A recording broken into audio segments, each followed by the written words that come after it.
What's up, Taiwan? I'm Liao with news from here in Taiwan and around the world. Former Vice Premier and heavyweight politician Zhen Wen-chan from the ruling Democratic Progressive Party has been officially indicted on charges of corruption. It's the latest development in a scandal that has sent shockwaves through Taiwanese politics. Irene Lin reports. After 47 days in police custody, Zhen Wen-chan of the ruling Democratic Progressive Party is now officially indicted on charges of bribery and corruption relating to his time as mayor of Taoyuan, one of Taiwan's major metropolitan areas. Prosecutors say they've gathered enough evidence to secure charges against Zhen and 11 people involved, publishing 38 pages worth of evidence today. 郑姓被告的台北市的某居所扣得不明的大额的资金，那总共资金的额度达到678万5千元。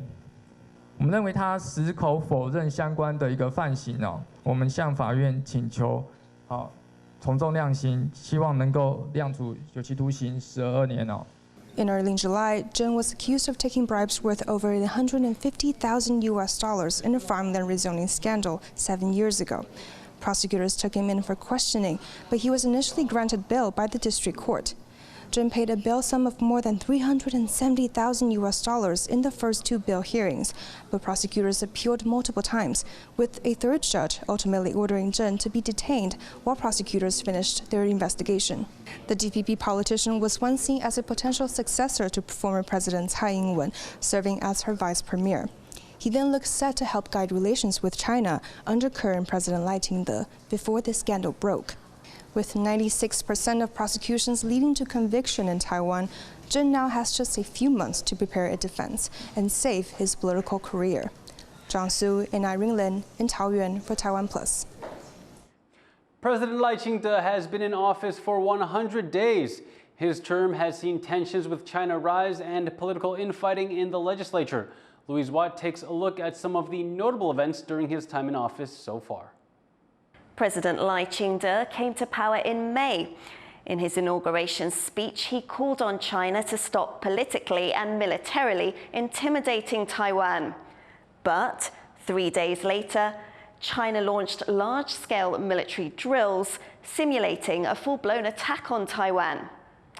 Lai also had to quickly get to grips with strife on the domestic front when lawmakers from the opposition passed reforms increasing oversight of the government.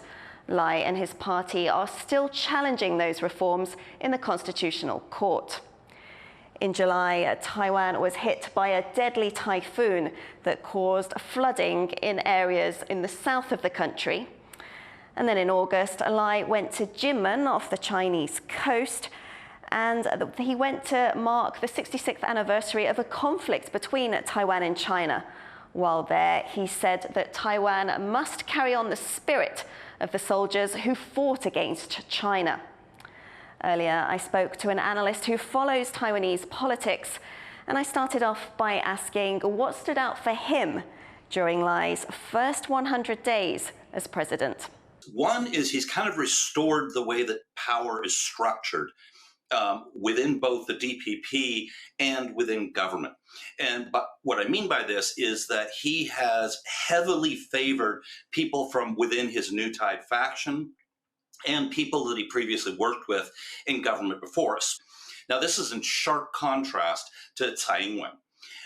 Because after the Chen presidency, where the factions were brutally battling it out in the press, what she did is she put in a power-sharing formula between the different factions so that each faction would know what percentage of plum positions within the party and within government they would be getting.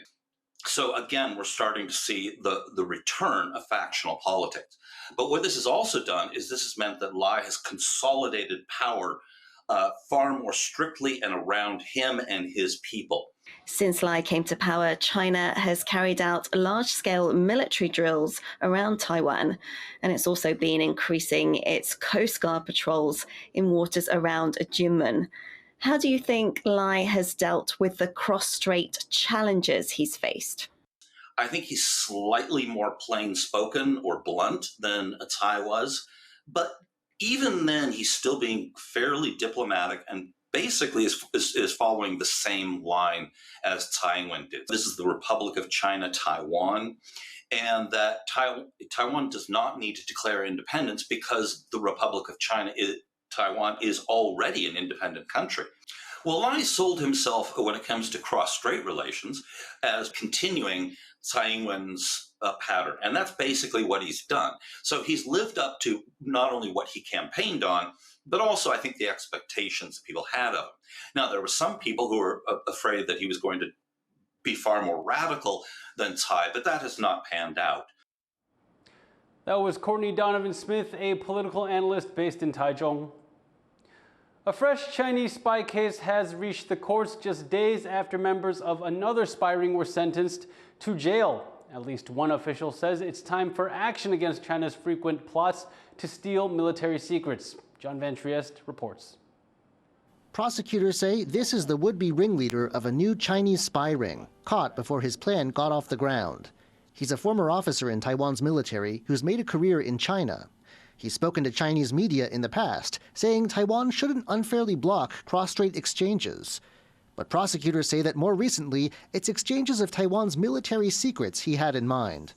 They allege that he planned to infiltrate the ranks with help from two accomplices. Both are members of the fringe Chinese Unification Promotion Party, who prosecutors say accepted wining and dining at China's expense in return for their services. It's something the party's leader denies. What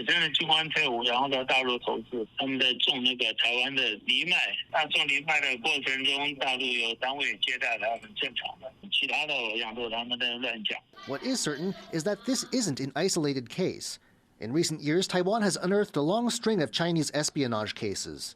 Many involve active or former military members, including a case that just ended last week with sentences of up to 13 years. Defense analysts say this model, recruiting Taiwanese people to do China spying, is cost-effective for Beijing.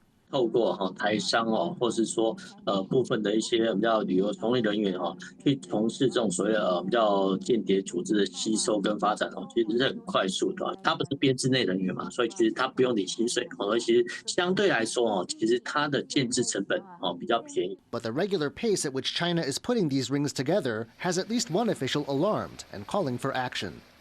Lai Zhenjiang, a member of the government's watchdog and auditing body, says that since 2011, the number of Chinese spies Taiwan's uncovered has grown 12-fold. And Lai says that all the while, the budget for protecting against them has been cut. 我国在反情报这方面的机制上有一些问题，人员也相对来讲，我们的边线比也不足，或者是我们的经费其实也不足。China has shown a determination to keep recruiting and sending spies, no matter how many are caught. To counter them and protect its national security, Taiwan will have to start from within its own ranks. Justin Wu and John Van Trieste for TaiwanPlus. An unexploded World War II bomb has been removed from the site of a future TSMC plant in southern Taiwan. A worker reported the bomb after finding it at the chipmaker site in Kaohsiung on Monday.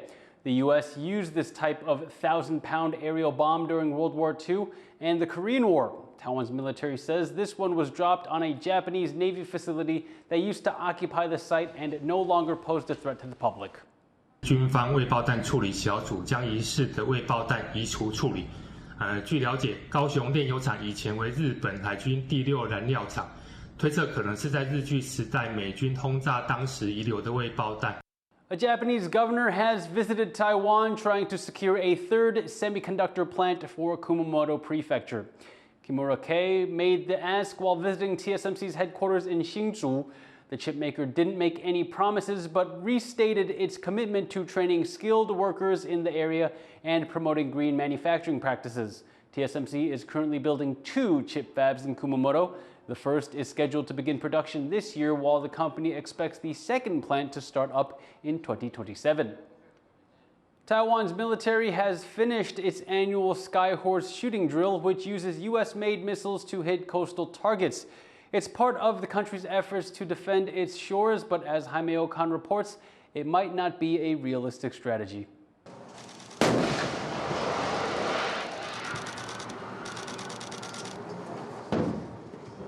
Taiwan's troops get some practice firing advanced weapons.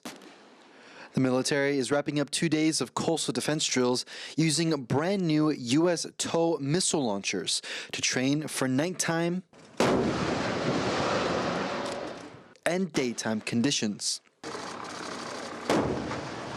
It's a first for every soldier here, and this exercise is a chance to improve their marksmanship.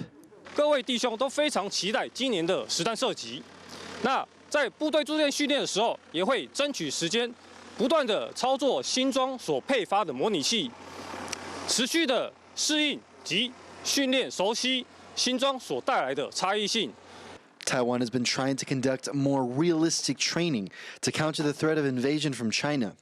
This includes giving soldiers more freedom to react on the battlefield and using more live ammunition.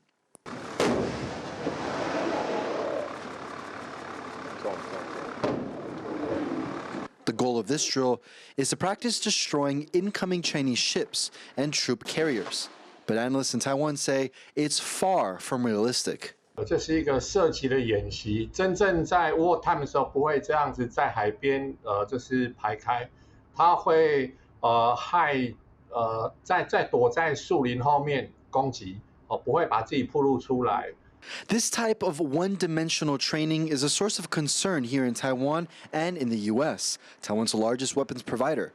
U.S. analysts say that while Taiwan may be getting used to the weapons it has, it's not getting used to strategies for using them. You really don't want the first time these service personnel are actually moving, stopping, shooting, and going back into hiding to be under combat conditions. You want them to have practiced that because naturally when they're under pressure, they're just going to default to what they practiced. If they only ever practice just sitting static on a beach, that's how they're going to do it. One solution could be to increase the amount of practice troops get on wartime scenarios. That means simulating fighting from multiple positions, in addition to routine training like this one here. But in order to do that, analysts say Taiwan needs to buy more weapons. I think Taiwan needs massive stockpiles of these things, certainly much larger than the one it's building. And the other thing about, more is better is like, if you have more stuff on hand, you can expend more in training, right? Like you can do that kind of stuff. And so it's having just that, the mass of these systems is going to be important. Taiwan already has some 2,700 TOW missiles, and a recent purchase of 1,700 more is a step in the right direction. But officials here declined to give an update on the status of those weapons. Many U.S. weapons purchases are currently delayed. With Taiwan set to have more than 4,000 TOW missiles in its arsenal by the end of this year, it's yet to be seen whether the military will actually change the way it conducts its training and adapt to the threats it faces now across the Taiwan Strait. Joseph Wu and Hamiokan in Pingdong County for TaiwanPlus. Animal protection groups in Taiwan are calling for a ban on traps used to catch wild boars. Activists gathered outside the forestry agency on Tuesday to protest the practice. 农损就应该要隔离跟驱避，不应该是猎杀动物。有很多更文明的方式可以防治农损。他声称没有替代的方案，这是错误的。The groups argue the traps are harmful to other animals. Over the past 5 years, more than 15 Formosan black bears have gotten stuck in the traps, but indigenous people have hunted wild boars for generations, and government officials say it's important to respect their way of life. 在资源平衡的情况下，我们必须得跟山村的居民和原住民的朋友来做一个合作。那如果单纯的由团体方他们一味的单纯的禁止的情况下，那会让我们过去的信任会毁于一旦。The Michelin Guide has revealed its annual list of star-rated restaurants in Taiwan. 49 restaurants across Taipei, Taichung, and Kaohsiung were awarded a 1, 2, or 3-star rating this year, up from 44 in 2023. Many eyes were on Tainan in Taiwan's south, but none of the historic city's eateries made the list. Thank you for watching What's Up Taiwan. Finally, check out these orphaned coyotes being released back into the wild in California. I'm Liao. Take care and see you next time.